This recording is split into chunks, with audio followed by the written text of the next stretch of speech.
Hello, everybody, and welcome back to another episode of Who, What, Where, a true crime podcast. I am Hannah, I'm Caitlin. And I'm Abigail. and today and then in parentheses, Hannah, will be leading the podcast. So, thanks for sticking with us. We're on a little bit of a break, because kind of an impromptu break because now we've been doing this podcast thing for a while now, and honestly we were all just super busy.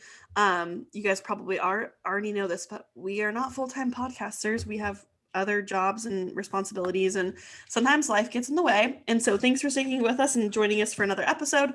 We're finally back, and we're back with kind of a case that I've been wanting to do for a while.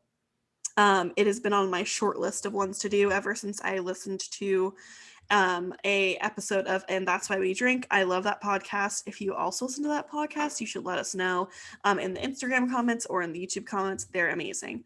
But anyway, I got this kind of inspiration from them because they talked about one of the people I'll be talking about in this case today, and kind of just, I don't know, inspired me to talk about some brutal serial killers because this is a true crime podcast, and that's what we get excited about here.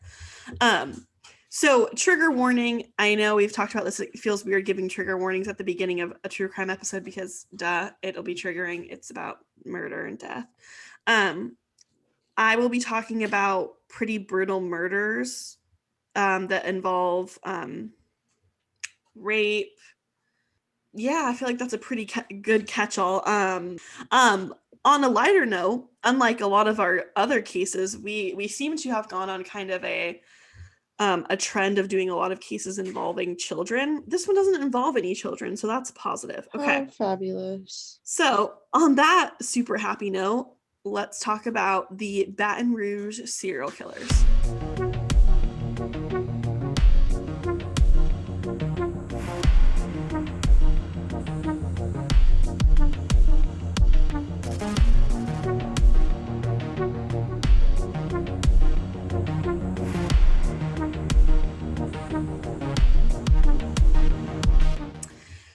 In the late 1990s through the early 2000s, there were two serial killers terrorizing and brutally murdering women in Baton Rouge, Louisiana. There were two serial killers, and there were also a lot of other people being murdered. That comes into play here in a little while. I don't know much about Baton Rouge, but it wasn't a good place to live in the late 90s and early 2000s. That's what I can tell you from there. The first and more well-known killer, and kind of the one whose name is the Baton Rouge serial killer, was known as Derrick Todd Lee.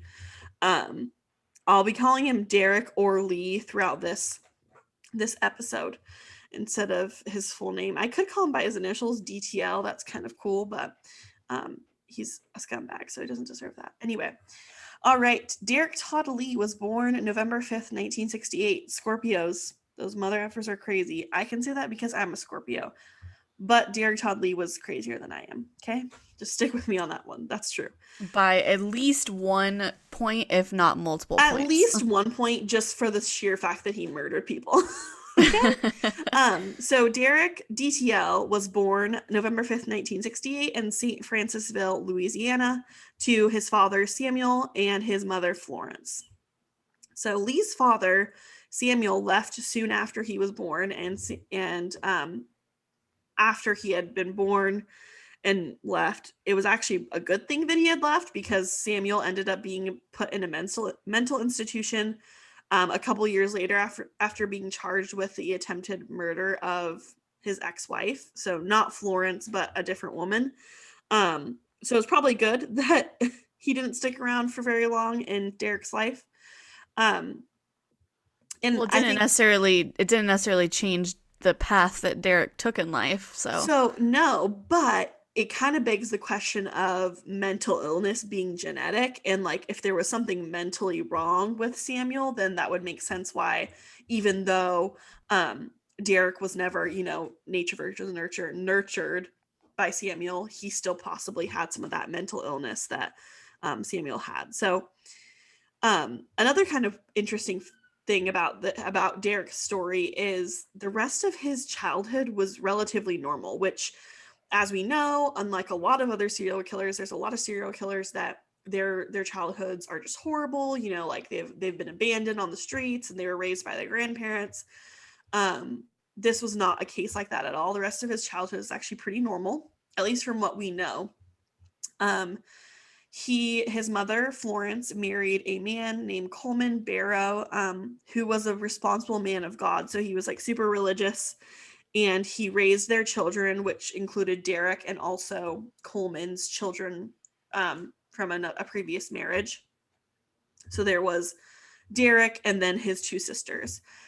And he raised them all as though they were his own children, and he instilled in them the importance of education and the Bible. So again, maybe there was some abuse going on there behind the scenes that we just don't know about it. But honestly, it really this case is one of those that really makes me think that maybe it really is true that, or probably it is true that mental illness is genetic. And so, like, unfortunately, Derrick, even though he had a pretty relatively normal life, he never would be normal because of like something genetically being wrong in his brain.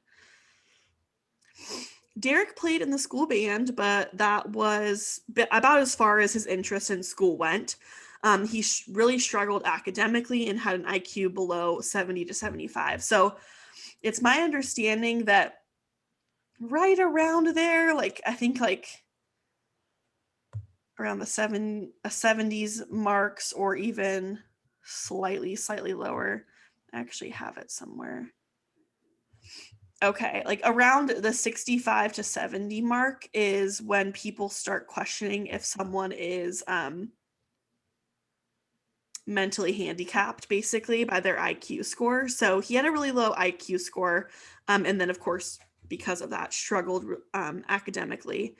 And he really struggled with the fact that he was always outshone by his younger sister. So, and his younger sister wasn't his biological sister, I don't think. I think it was a daughter of Coleman's, so like his stepsister. But she was very gifted and advanced in school faster than him. So at some point, his younger sister was actually in grades above him. So that probably, this technically isn't normal, and it probably did affect him mentally. But still, kind of begs the question, will this really turn someone into a serial killer? Probably not.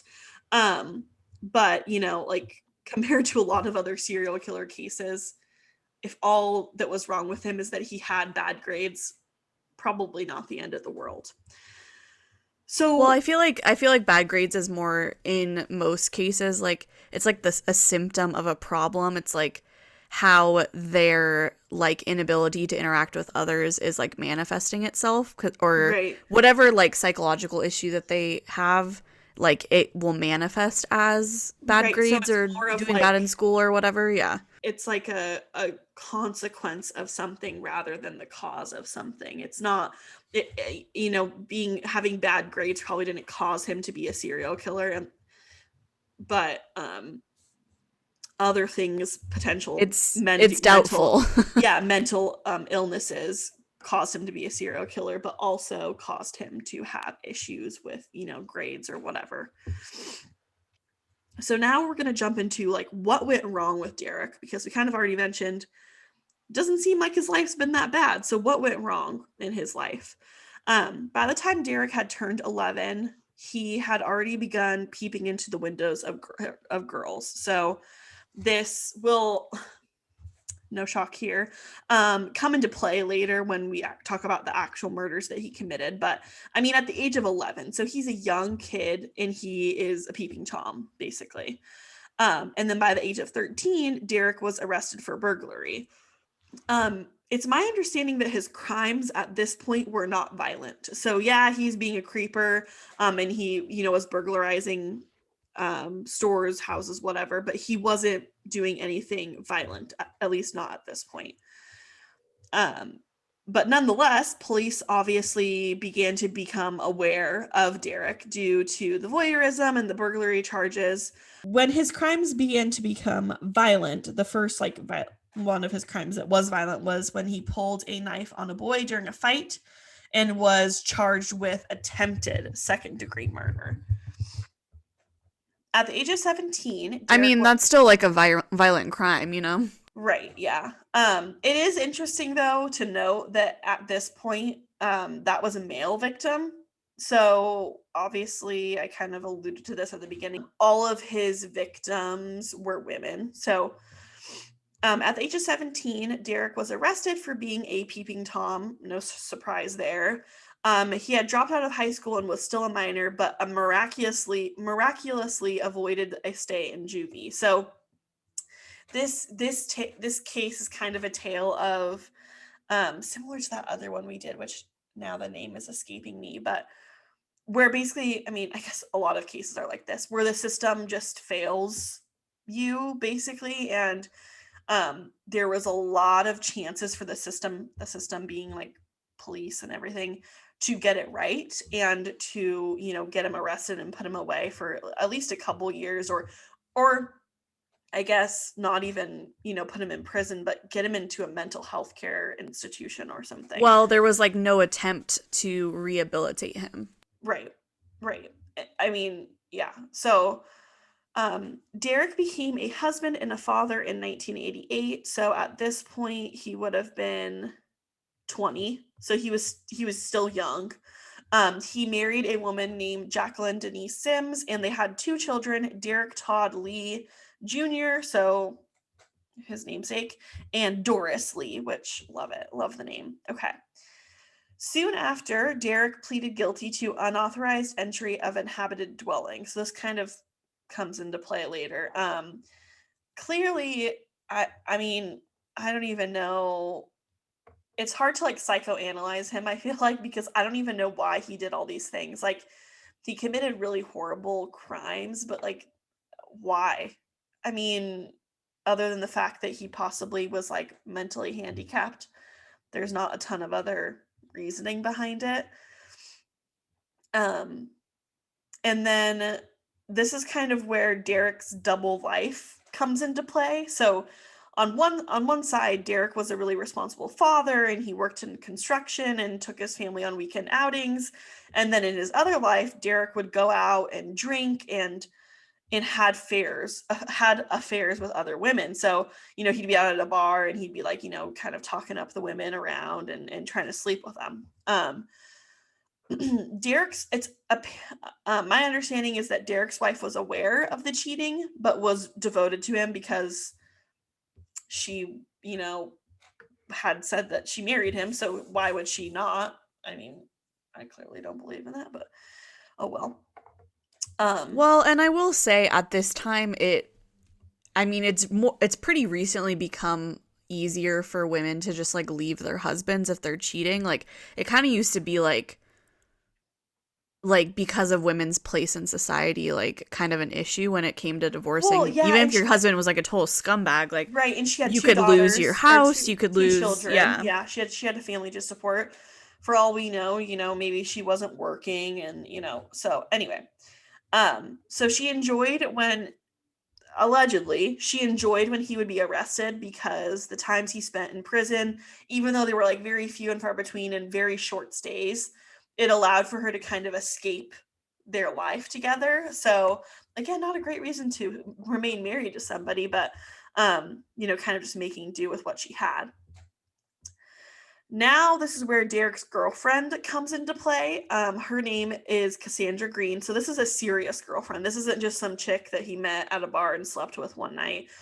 This is a real girlfriend who he apparently spent a lot of money on. A good portion of the money that he was spending on her was from Jacqueline, because Jacqueline, which was his wife, her father died and left. No, sorry. Her father died in a plant explosion, so it was a work-related injury, and so a bunch of money got awarded to Jacqueline and the rest of her family for this like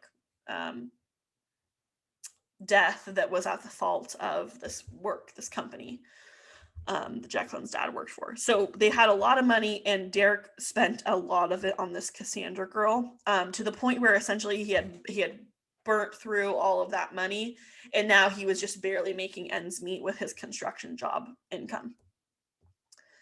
And then as all great men do, Derrick knocked up his side chick, and so Cassandra had his baby too. So this baby, his baby's name was Derrick Lee. So clearly, these people are not very creative with the names. They all start with D's, and they're all very similar. Like, I mean, imagine calling one's name, and then you're like, oh shit, which one was I supposed to be calling? Derrick or Derrick? I don't remember. Anyway. And that was in July 1999. In June of 1999, Colette Walker, who is kind of just one of the first women that things, I mean, hindsight is 2020. Now that we look back on it, it's like, oh damn, like there's something wrong with this guy, okay? So Colette Walker filed stalking charges against Lee after he had like muscled his way into her apartment and tried to convince her that they should date. So he had like followed her home and like broke into her house and basically was like, you should date me. And then she was like, what? You know, as one would do. And then I love the nervous laugh. Yeah, nervous laugh. A couple days later, a friend had told Colette that she had seen Derrick lurking outside her house. So again, it's kind of a tale of a story. It's like, gosh dang it, if people would have just spoke up, you know, when all these things were happening, we might not have had so many women die at the hands of him. Derrick pleaded guilty to these charges that were filed against him, and he ended up receiving probation. Now, this next section is beautifully named Trouble in Paradise. His relationship with his side chick Cassandra and his baby mama turned violent in February of 2000, which was only a matter of time, let's be honest here, because of how messed up this guy so clearly is. She eventually started proceedings to get a protective order prohibiting Derrick from seeing her. A few days later, he found her in a bar parking lot and violently assaulted her. So there's not really much to say about that, except for obviously, like, he doesn't have proper emotional intelligence, I guess. He was being violent with her. She was like, don't be violent with me. And then she was trying to get a restraining order. And then a few days later, he tracked her down and found her in a bar parking lot and then assaulted her. So kind of similar to how he like tracked down Colette and then broke into her house and was like, you should date me. Kind of creepy, just a creepy guy. Did he have like a history of violence with his wife? I didn't find that. And so I don't know, because it's like, I didn't find any information on that. But I do wonder, because he obviously has like a violent nature to him, at least to some extent. But on the other hand, I don't think this guy is really all that smart. Like, literally, I think that he's not smart. And so it makes me wonder if he was really smart enough to be like, oh, I'm going to stay with this woman and not assault her to kind of be my ruse, like be my, I don't know, kind of cover for the things that I would be doing, if that makes sense. Does that make sense? Well, I wonder for him if it doesn't seem like that's the case, is what I'm trying to say. Yeah, I wonder if for him, like, the difference was that, like, his wife was, like, he felt some kind of, like, I don't know. He just respected her because he was... Even if it wasn't respect, because it doesn't sound like he respected women all that much. It was like he felt, like, obligated, some kind of obligation to, like, put up a front because, like, he was married to her and, like, maybe in some, like, twisted way he kind of, like, saw women that he wasn't married to as, like, disposable, and, like, it didn't really matter, like, how he treated them because they weren't his wife. Like, in the very end, they were, like, just his, like, you know. Yeah, but then it's like Cassandra was also the mother of one of his children. Yeah, but, like, I don't know, like, in his mind, I wonder if he's like, oh, well, like, she's the one that, like, is having an affair with me, who's a married man, and, like, you know, she's, I don't know, you but, know? like, at the same time, like I said, I don't know if I would really give him all that much credit. Like, I literally just don't think that he had the emotional intelligence to think things through the way we're thinking about them. When someone made him mad, he assaulted them, pretty much. Okay. So after this violent assault of Cassandra, he would spend the following year in prison, and then he was released in February 2001. At this point, he was placed under house arrest. So, supposed to, stay at home. He had the anklet, whatever. Because he's not super smart, he tried to remove his tracking devices, and this obviously violated his probation. Oh, no, never a good idea. Yeah, don't do that, Derrick. No, don't do that. Well, honestly, yeah, I wish that he wouldn't have, or I wish that they would have been like, hello, put him in jail for a long time, or not. I mean, I don't want to like give like a bunch of credit to jail because jail isn't great. But clearly this guy is not all there. Like put him in like a mental health like institution. Like, come on. Anyway, this violated his probation when he tried to remove his tracking devices because duh. And at this point, we're just like begging, please do something right. He did not return to prison. So like they didn't put him in prison again. Okay. And like I said, I'm not giving all the glory to prison. I wish they would have put him in a mental institution, but still. And I'll just hit home that fact. Like there were so many opportunities to arrest Derrick and put him away for good, or, put him in a mental health institution, like I said, but there was a lot of missed opportunity, I guess. And so unfortunately, this is where the murdering begins. We aren't really sure. Well, I guess I'll say this first before I say this is where the murdering begins. We're not sure exactly which victim was his first, but there was an incident. So I'm kind of going back in time here. There was an incident in 1993, which is possibly the first killing or the first attempted killing that he had, where he attacked 2 teens. So this is also different from his other victims. It was a woman and a man, or teenagers, so a girl and a boy, that were parked in a car together, and they were making out, whatever. So he attacked them, and then like brutally attacked them, and then he fled as soon as another car started to approach. So that was in 1983. So it's kind of believed that at that point around the 1993 time, from there until he was arrested, he was murdering women, but we're just not sure exactly like of the time period. Okay. The awesome thing about this attacking was obviously these 2 people didn't die, which is good because all of his other attacked people died. The couple, one of the people in the couple, Michelle, the woman, the girl, later picked Lee out of a lineup as her attacker. So that kind of helped when it came to, getting him accountable. Yeah, that's what I would say. Okay. So kind of the weird thing about Derrick was that he was a pretty unexpected serial killer. Like, I know I've told you a lot of crappy things about him and things that he's done. But his murders, which, let me just say, I'm not going to talk about every single murder because all of the women he murdered in pretty similar ways. He would, break in. There usually wasn't any sign of forced entry into the home, but he would break in somehow or go in through an open door, whatever. He would rape them and then he would kill them. So pretty kind of straightforward. It's believed that he had anywhere from like 7 plus victims. I think that most people believe he had 8.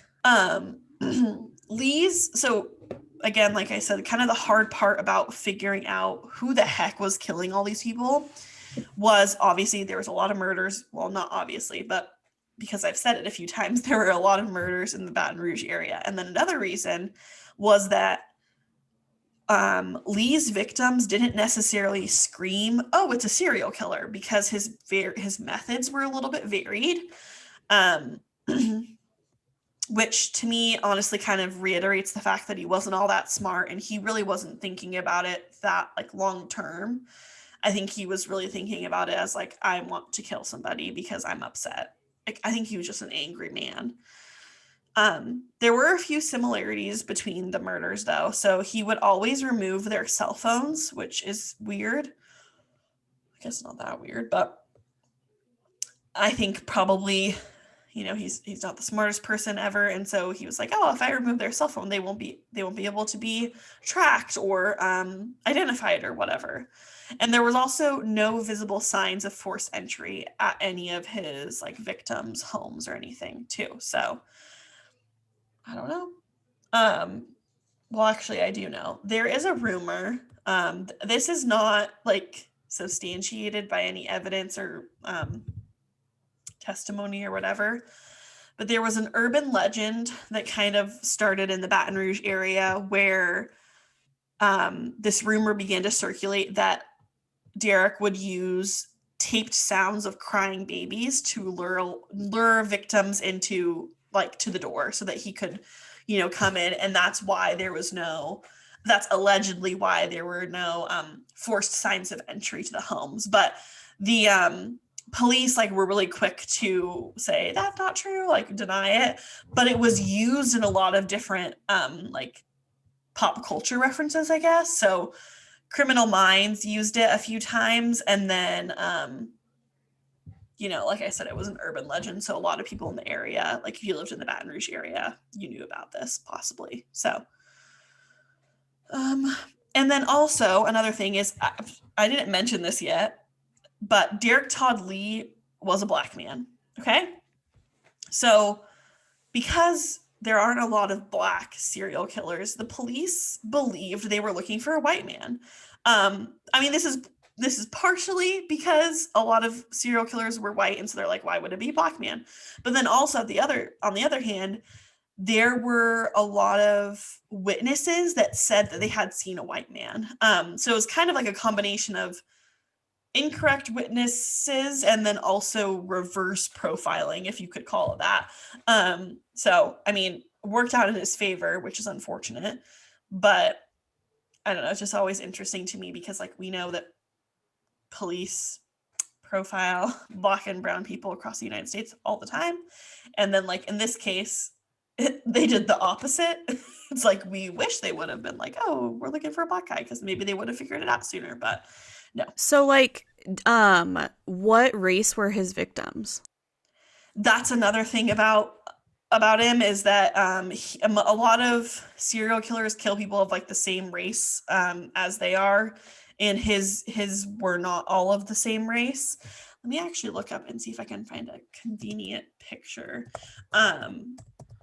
But yeah, So they were not. so I will say the one I'm looking at, it looks like only one of them is a black woman. The other ones look white. I mean, I'm just assuming Yes. just based on their pictures, but Great. I'm seeing that. I think I'm looking at that same photo.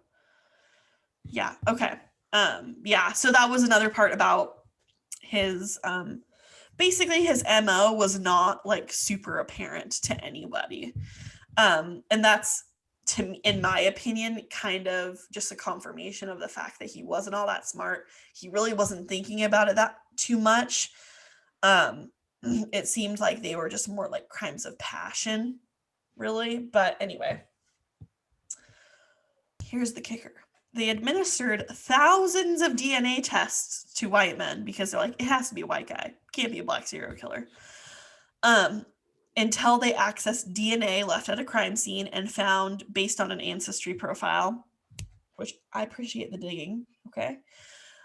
They found that the suspect was 85% African. So they're like, okay, finally they're at least on the right racial track. But I mean, come on, it took them a long time, and all these white men were DNA tested.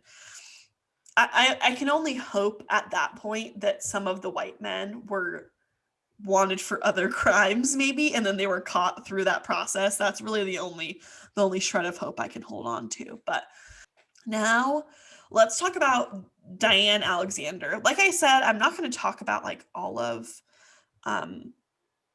his murders. I will say like a quick little blurb at the end of like kind of just saying like all their names as kind of a remembrance of them, I guess. Diane Alexander was brutally attacked by Derrick on July 9th, 2002. He also attempted to rape her. because that was his thing. And she is the only known survivor of Derrick Todd Lee. Obviously, he kind of has other survivors, like his baby mama Cassandra, and then also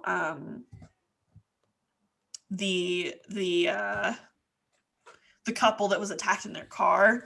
But this is the only known survivor that like he had full intent to murder, we think, or everyone thinks, but he didn't go through with it because. And isn't this the victim that led to him being found? Yeah. So that's why I'm kind of wrapping this part up. So Alexander survived because Derrick was scared away when when Alexander's son walked into the room during the crime. So I automatically just think, oh my God, that's horrible, because that son probably had to go through a lot of therapy.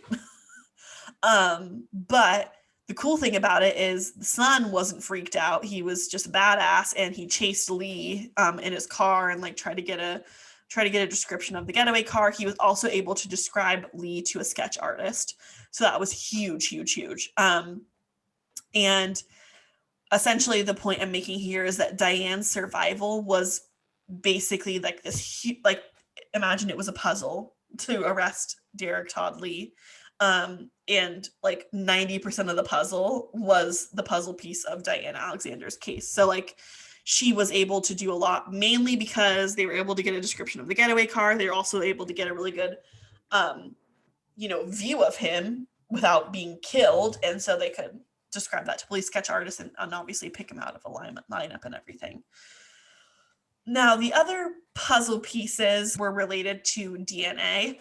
And the DNA that was found under the fingernails of victim Geraldine Barr DeSoto was the final DNA that linked Lee to the death of her. And then obviously it was kind of like this domino effect that all these other murders kind of came to view, that it was all Lee who had completed the murders. Not completed, sorry. Lee was arrested for the murder at that point of only Geraldine DeSoto, and was tried in August 2004. Lee was eligible for first-degree murder, but they ended up pursuing second-degree. And get this, the reason behind this is because DeSoto was not raped, and so they thought that it would be harder to get first-degree murder because she wasn't raped. Yes, I know. Just sit with that for a second. I am. Think about it. Throw up if you need to, and then we'll move on. Because it's like, I mean, I could try to make sense of that, but honestly, it just sounds like a load of bull crap. Prosecution is hard though. Like, for the most part, I feel like they're trying to just get them in prison. Right, exactly. They want to get him in prison for something, and so they figure we're going to be able to get him in prison for second degree, but probably not first degree. And kind of my thought process behind the fact that they're bringing the rape into it is, if she wasn't raped, then he didn't go there to kill her, like rape and murder her. I mean, it really doesn't make a ton of sense. Honestly, it's hard to understand or hard to make sense of. We know that Derrick, my homie Derrick, was not the smartest person we've ever met or talked about. And so there was a question of whether or not he was fit to stand trial. And as you guys probably also know, if you're a connoisseur of true crime podcasts, which you probably are if you're here, if you're new, hello and welcome, by the way. It's hard to get that like exception. It's hard to say, oh yeah, they're not fit to stand trial. So hard that he scored an average of 65 on his standardized IQ test, which this was like an average too. Like he took multiple tests and he always scored around this area. So I think honestly, it's pretty safe to say that he was mentally handicapped, at least to some extent. However, he was deemed fit to stand trial. So this is just like kind of case in point. It's hard to get that kind of exception of someone's not fit to stand trial, though. I honestly, anyway, That's besides the point. But it's besides the point because he's dead. Okay. He died in prison. So he was sentenced to death by lethal injection, but he died in prison of a heart attack before his death. Before his that doesn't make any sense. He died in prison of a heart attack before the scheduled date of his death. And then, like I said, I do want to say that in addition to Geraldine DeSoto, he was linked to the murders of Charlotte Murray Pace, Randy Mabrewer, Gina Green, Pam Kennemore, Trinisha Colomb, and Carrie Yoder. The murder of Charlotte Murray Pace, it was a murder and rape. That was why he was sentenced to death. It wasn't because of the other murder that he had been actually tried for, which was the murder of Geraldine Barr DeSoto.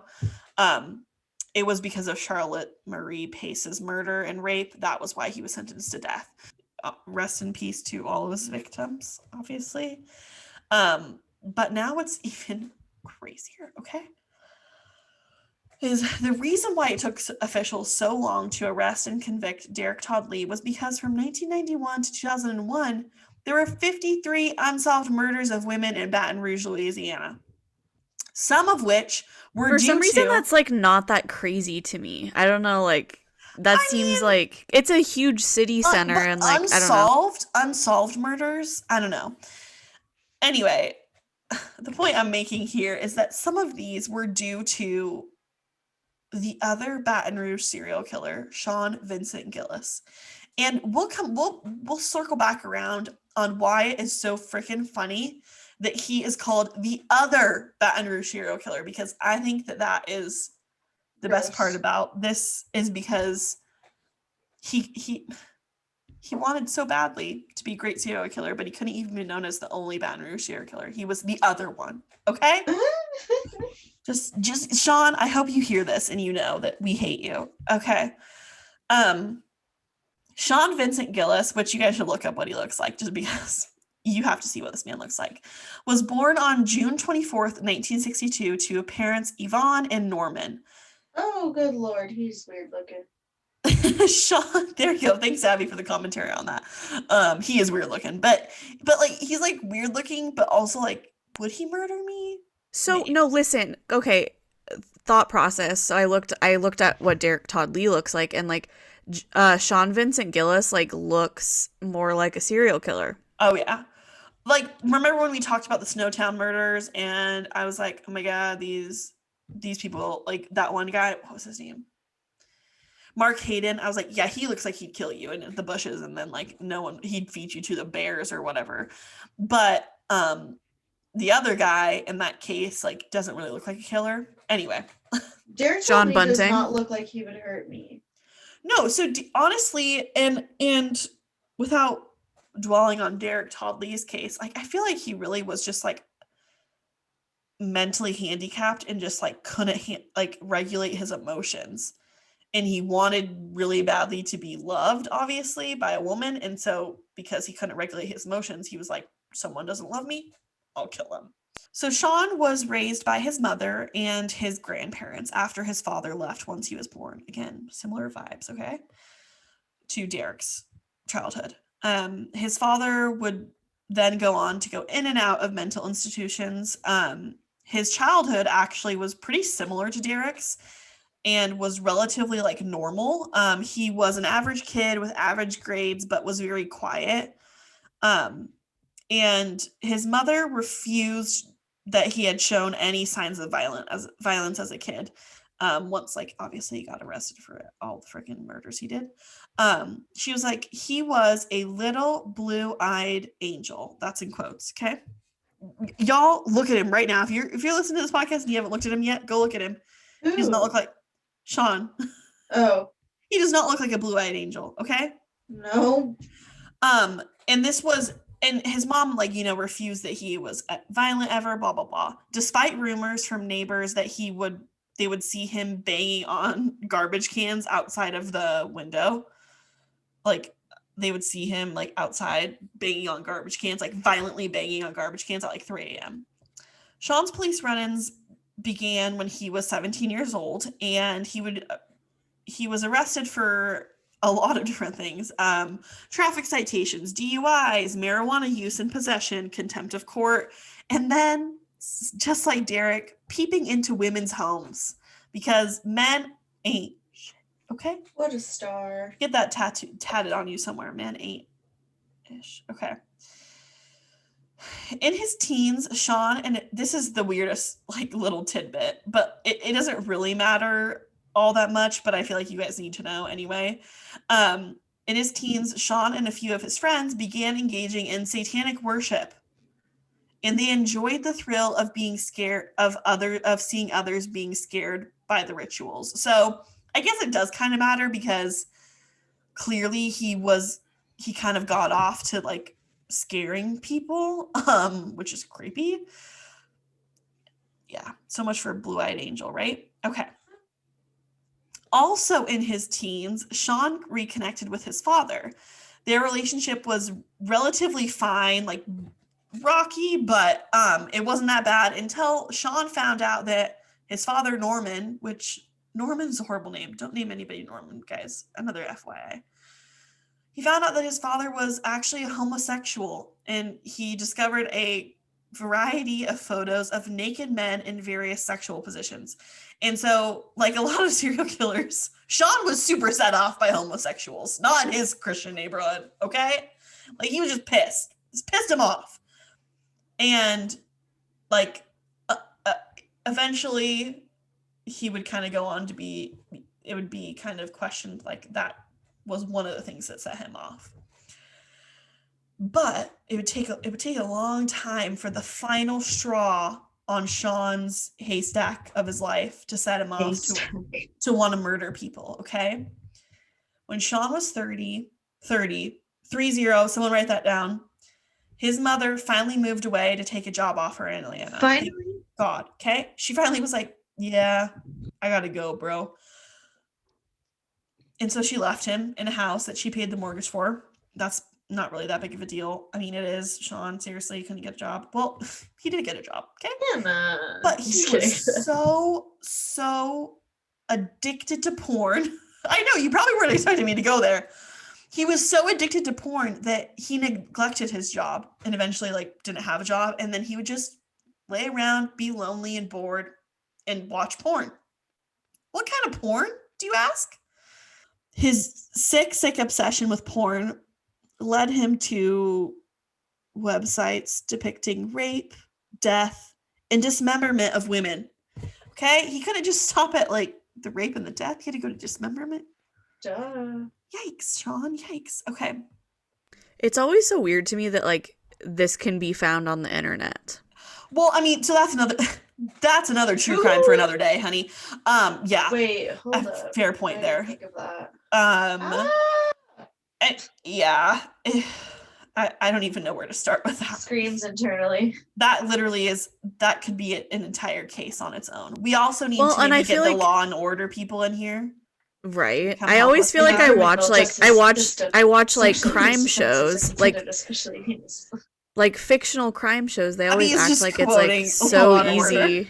The dedicated detectives who investigate these are just felonies. They're members of an elite squad known as a Special Victims Unit. These are their stories. Dun, dun. I had to finish it once I started. Thanks, Abby. Hopefully that doesn't get copyrighted. No, I don't think that's how that works.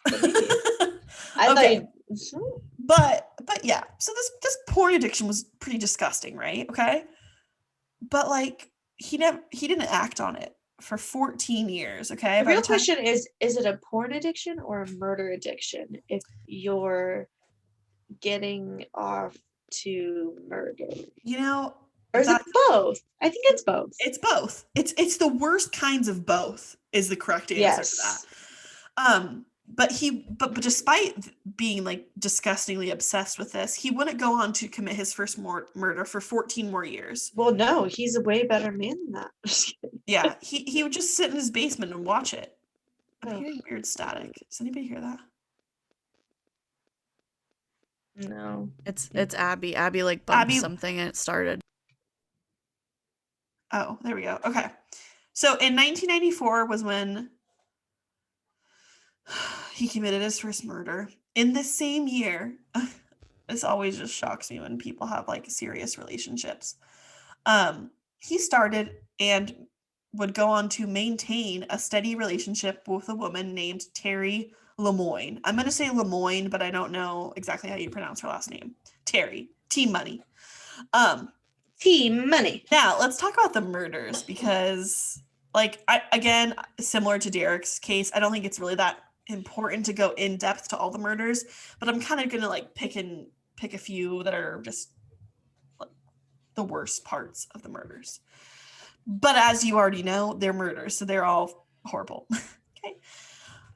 Sean was a real nasty MF, okay? This guy, we already know, was disgusting because of the type of porn, if you could even call it that, he watched. He raped almost all of his victims, and most of them he stabbed. A few of them to the point where a few of them to the point where they were either beheaded or limbs were cut off. It reminds me of that TikTok audio where it's like, her hand was cut off, her arm was cut off, her leg was cut off, her eyes were gouged out. And it's like, yeah, that was literally like Sean. I mean, you could cut that out if you want to, but yeah, he was a bad guy. Like murdering to the point where it's like, okay, you know that woman's dead, but he just kept going. And he also would engage in cannibalism because he's disgusting. And he, in at least one case, maybe more, ate the nipples of his victims. Yeah, I wanted to pause because I just wanted you to sit in that disgust for a second. It's pretty gross. Well, and Hannah and I were literally talking about this over waffles the other day. Pizza. We were eating pizza. When we were eating And- pepperoni nipple pizza, we're like, damn, that mother trucker was eating nipples. What? Like, it's not funny, but like, why nipples? It's horrible. It's horrible. But there has to be a psychological reason. On a serious note, we were talking about how there has to be like a psychological reason to there it. is totally a that's like psychological that's sexually motivated. And I'll circle back to it. At the very end, it's kind of the cherry on top of it all. The cherry on top of like a disgusting morbid Sunday. He would also keep souvenirs from his murders. In some cases, it was body parts. Actually, in most cases, it was body That's parts. not a souvenir. Oh my god. And again, it kind of just reiterates the fact that this guy really wanted to be a serial killer. He wanted to be the best serial killer. Okay. The keychain just wasn't enough. No, he couldn't have just been like, cool. Well, and the grossest part about it is he kept souvenirs, but he also would like pose the victims and take photos of them. Sometimes he would even like dress up their corpses and like paint their nails and like make them look like they were dolls. And almost all of these photos he obviously was taking for like his own personal pleasure. Blech. The similarities between his, I guess, kind of similar to Derrick's murders is that like they weren't all really that normal. They had different races, different ages, but the one thing that was in common with all the victims, they were all really like petite women, because he couldn't handle like larger women. He was like a very petite man himself, and honestly, like he knew that he wouldn't have a struggle if they were a small woman. Another similarity between all of his cases, or at least almost all of them, was that he would use zip ties to strangle them. Yeah. Damn it, Sean. Now, this little fact about one of his murders is where we'll loop back in Terry, who was his lady friend that he lived with. One of his victims, Hardy Schmidt, was one of the women that he murdered. And he drove around with Hardy, which is an interesting name, in his trunk for 2 days before he dumped the body. And I I don't remember exactly where I found this, but I'm pretty sure this is true. During this time period that this body was in the back of his car, he drove around in the car with Terry. Again, just letting you sit with that for a second. Terry, of course, was Sean's live-in girlfriend. Super awesome. Now this is like, and I'm not trying to shame Terry. For all we know, she was being abused. I don't know, but like, what the hell, Terry? God damn it. Terry knew that Sean had a porn addiction. And she was like, yeah, whatever. And then just wait. He had even showed her an image of a dead woman once. She was obviously disgusted and horrified, but she didn't tell anyone. Put it in reverse, So, Terry. I mean, back it up, Terry. Put it in reverse. Anyway. So I wonder if she thought it was like a porn image. Not that that's better. So, and it wasn't, to be fair, it wasn't clear if it was a porn image or if it was one of the photos he had taken. I am unsure of that. But either way, if like someone came up to me and was like, hey, look at this dead body, I'd be like, what the hell is wrong with you? Duh. I mean, that's like the correct response, because Okay, good. why would Just you checking. want to be like in a relationship with somebody who liked looking at pictures of dead bodies? Like, Yeah. Okay, another little kind of tidbit I want to talk about his murders, his victims, was he really liked to mess with the cops. In this sense, Sean was more of like just a typical evil serial killer. Like, he was narcissistic, he wanted to be the best serial killer ever, and he thought he could outsmart everybody. So he liked to mess with the cops. Catherine Hall, who was another one of his victims, her body was found displayed underneath a dead end street sign. She was like in this like ballet pose. And like, obviously it was like a sign, like it's a dead end. She's dead. Like, it was clearly like a play on words. So in that aspect, he was a little bit smarter than Derrick, but not by much, because he still got caught. Thank God, by the way. Johnny Mae Williams was another one of his victims, and she was posed. This is kind of hard to describe, but she was posed with her arms folded up under her, so that when the police like were like, oh my God, this dead body, let me roll it over so I can look at their face, her like the arms like fell off, like fell out and off, because they had been like folded up under her. And this is also where they found that her hands had been cut off. He did a lot of dismembering. I don't know why, because he didn't like dispose of them in a way. And it's hard to make like sense of a murderer, but you know, in the Snowtown murders, like they dismembered a lot of the bodies because they put them in like vats. it was like out of necessity. It was out of versus necessity. like This guy, he like dismembered genuinely just liked bodies. doing it. Yeah, and then left him out in the middle of woods and was like, yeah, it's fine. Donna Johnston, who was another one of his victims, was found with like this huge like cutout on her leg, which eventually we found out was the tattoo of a butterfly that had been cut off. And so I think his kind of goal here was to make it harder to identify the victims. But another similarity between all his victims, if it wasn't already clear, is that they were all found completely nude with nothing near them. So he was really trying to make it really hard for them for the police to identify the victims. Did he cut the hands off of all of them though? No, I don't think so. So it's like almost like it was like an afterthought, and like sometimes he would take a tattoo, sometimes he would take their hands so they couldn't be fingerprinted. Like, yeah.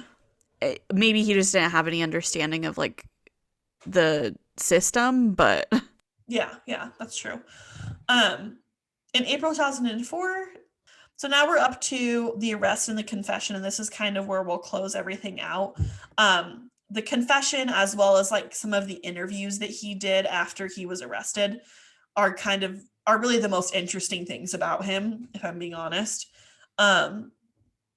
So in April 2004, there were tire tracks found near the body of Donna Bennett Johnson, who was Sean's 8th and final victim. The tracks were from a very unique set of tires, and there were only about 200 tire owners of the specific set of tires in the area. And so the Louisiana State Crime Lab was able to track them down, and then obviously they were like, oh, Sean. So let me talk about what he said that made police say, oh my God, this is so obviously they found out that he had the same tires as the car that had driven in this very like kind of weird remote area where Donna Bennett Johnson was found. So they had an inkling it was him, but this is allegedly when they knew for sure that it was him, was when, or they had a more of a hunch, I guess, was when he said, oh, he was talking about Johnny Mae Williams, who was another one of the victims, was a friend of his, and he had said, oh, she's ridden in my vehicle, she's been in my home, I used to pay her to clean my house. And then we'll kind of come back to why that's like crazy. So they DNA tested him at this point, and then the DNA was a match, and the police returned to his home where Sean and Terry were lying in bed together, like sleeping in the middle of the night or whatever. And Sean just like said, like, I'm sorry, Terry, and then he was taken away. Like, all right. He eventually admitted to the murders. So he said, here are just like a couple of things that he said that were just crappy things. He said, I'm sorry I hurt people, but I would do it again. You let me out on the street and I'll find somebody before sundown. Help the little girls today, not be the premature corpses of tomorrow. He also confessed to a friend after he was in prison in like notes. He said, I still puzzle over the post-mortem dismemberment and cutting. There was something deep in my subconscious that really needs that kind of macabre action. Macabre? Is that the word? Macabre? It's spelled macabre, but it's macabre. Right? Okay. And then he said this at one point. I'm filling in. He didn't. And then here's the quotes. No, what the hell was wrong with me? I was in a real bad place. I was pure evil that night when he's talking about his last victim. No love, no compassion, no faith, no mercy, no hope.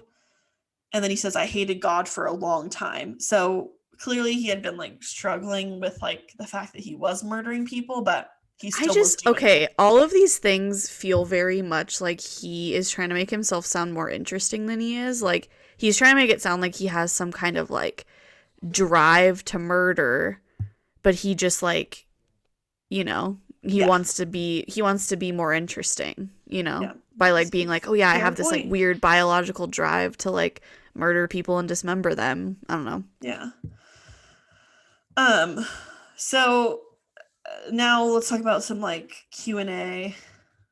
Not Q&A, but like interviews with Sean. So Gillis admitted to being near the crime scene, and he offered a really strange excuse to why his tire tracks were in that field, the field where they found his last victim, Donna Bennett Johnson.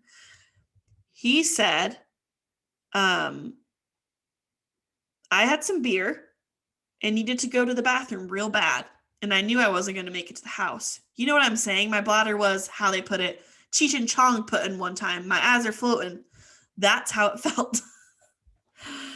Oh, Sean. And then so that was an excuse. He had to pull over, go to the bathroom, whatever, BS. And then he had a really good excuse for if the cops found any blood in his car, okay? Here's his excuse. This is all in quotes, by the way. About a month after we got the car, she got her period. I'm assuming he's talking about Terry. That's obviously not in quotes. Back into quotes. She had her period and it just soaked. I mean, it's like I said, it looked like a massacre in that front seat. He said, man. Oh, man. I know. Men are so like clearly just incorrect. But here's the weirdest part, okay? And then we'll do like a final closing and then we'll be done. Because I know this is just about over an hour now. He said, man, blood just started flying everywhere in the vehicle. Well, what is this man's like experience with women, because and then obviously not accurate. yeah, and then one of the men that was interviewing him said, well, let me ask you this then. Is there any reason that blood could be in the backseat as well? And then Sean says, there shouldn't be. I mean, barring wind blowing, you know. I'm not saying you're not going to find one of Johnny's hairs back there, but you shouldn't find anything from anyone else. He said, yeah, I think the windows were down and probably some blood flew out the window and got blown back in. Stop. And then why is that so funny? That's like an actual comedian right there. At this point, everyone like looked around and was like, yeah, it's him. He's the guy. And then like the detective said, oh, I'll be right back. And then at this point, like it's caught on like video or camera audio. And he says, so much for a little friendly Q&A, because that's what the police had said. They're like, oh, we're just going to do a little friendly Q&A. So at that point, he probably was like, oh shit, I just said some stuff. I'm probably caught.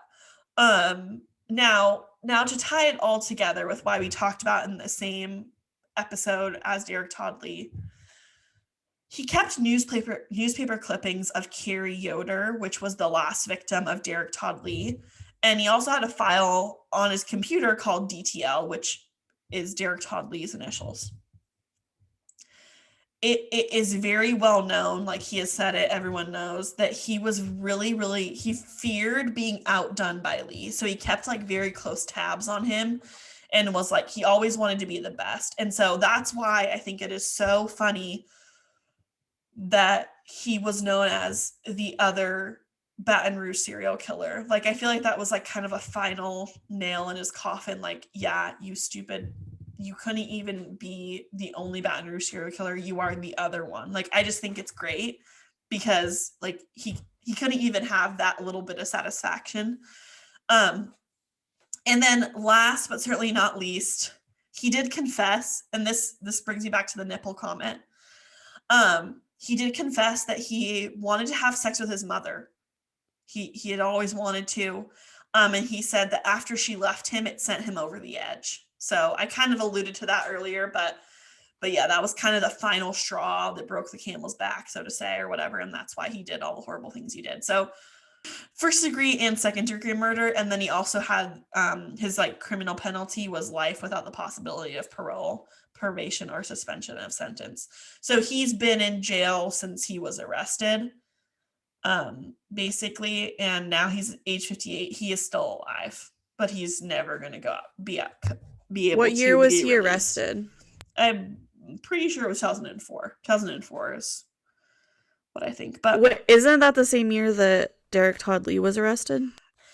He was convicted for the murder. So Derrick was convicted of the murder of Charlotte Marie Pace in 2004. Yeah, so I guess at the same time. But again, it just is funny to me that like he was the other serial killer. So Sean, if you ever listen to this, I hate you. And you couldn't even be the only serial killer. You had to be the other one. So ha! Anyway, that's all we got for this week's episode. Any final thoughts from you two? I know it's a pretty brutal one, but I do think it's just like there are some like pretty obvious connections. And then also like I just like to run it home that Sean wasn't even the best Baton Rouge serial killer. Yeah, two really bad people. I do want to list off Sean Vincent Gillis's victims because I did for Derrick, and then we can close it out. So Sean's victims were Ann Bryan, who was 81, Catherine Ann Hall, who was 29, Hardy Schmidt, who was 52, Joyce Williams, who was 36, Lillian Robinson, who was 52, Marilyn Nevels, who was 38, Johnny Mae Williams, who was 45, and Donna Bennett Johnston, who was 43. So these women are all on the older side, which is interesting because of the comment about him wanting to have sex with his mom. Yeah, very so interesting. That and also like he wanted to take down people he knew he could take down, and so they were all like kind of small, older, frailer women. So, anyways, that's all we got for this episode. It's a super lighthearted one. I hope you guys enjoyed it. Just kidding. It's not lighthearted, but I do hope you guys enjoyed it, even though it is kind of brutal. But this is a true crime podcast, so. As always, we post relevant pictures on our Instagram when I post about the that week's case. I also post it on Facebook. I don't know how many of the cool cats and kittens are using Facebook these days. That little saying dated me. It's been a whole year since that whole fiasco of Tiger King. Yeah. Oh my god. Yeah. I think I hallucinated that entire month of my life. Anyway, so I post relevant photos, and then also you guys can like communicate with us on there if you want. You can chat about how you feel about the case, and then also you can do that on YouTube. All of our socials that we post on are Who What Where podcast. As always, thanks so much for listening, and we'll see you, or you'll hear from us. That sounds so creepy. You'll hear from us next week in another episode. Thanks, everybody.